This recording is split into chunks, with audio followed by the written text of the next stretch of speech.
You know what language I don't speak? Chinese. Guess what language this article's in? Chinese. But you know who speaks Chinese?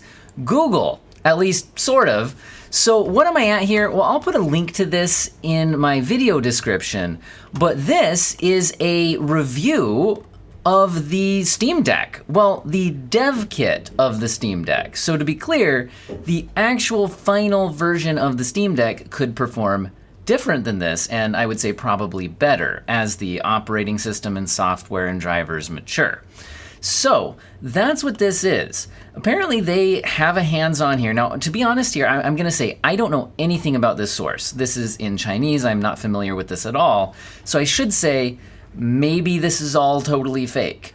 But if we assume this is real, and it does seem like they have photos of actually using the system, and it seems fairly trustworthy, it also seems to be delivering about what I would expect. So I think this is real. I think this is real specs from the dev kit, but again, I'm not familiar with this source. So I'm not gonna give you the entire article. They give tons of information on the Steam Deck. I'm gonna focus in on the gaming benchmarks, and then I will send you to my video description to find the rest of the info if you're interested.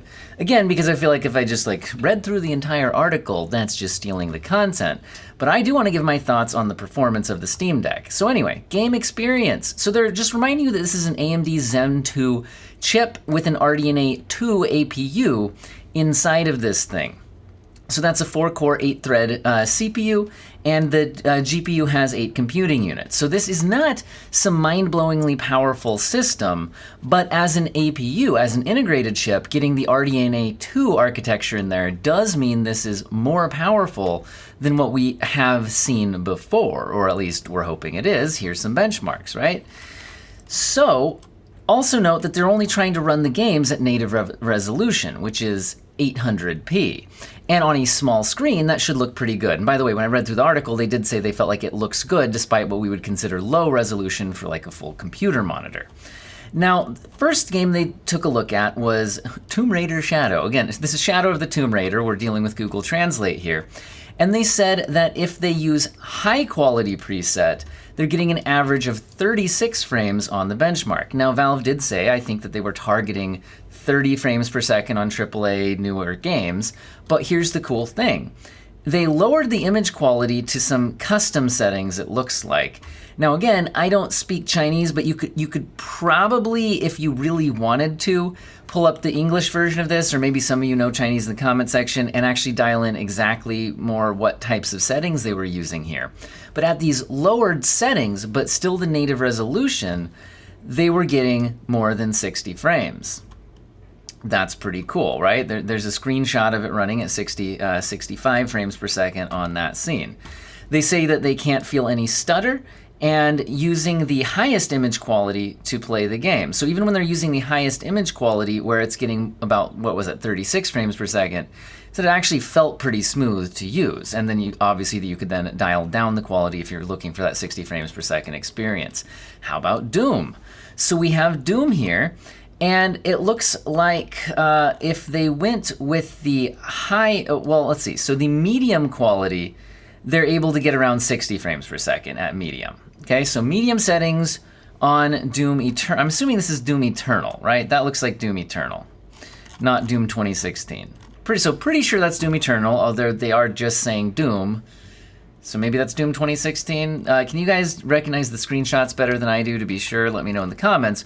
But they're getting around 60 frames per second at medium, and it looks like they're getting 46 frames per second at a higher picture quality, after the picture quality has improved a bit. They don't tell us what those settings are. Again, maybe you can read into this some more of the details, some fun fact finding. But how about Cyberpunk? Can it run Cyberpunk? Well, let's take a look. So in Cyberpunk, I don't feel like they gave us as straight of an answer as I would like here. So they're saying at the high, okay, well, they say to be high. I'm assuming that means the high preset. Again, we're dealing with Google Translate here. So at the high preset, they're getting between 20 and 30 frames, okay? Now, they say that it looks good on the 7-inch screen, fine. Now they're saying adjust the picture quality to medium or low, and you can play very smoothly.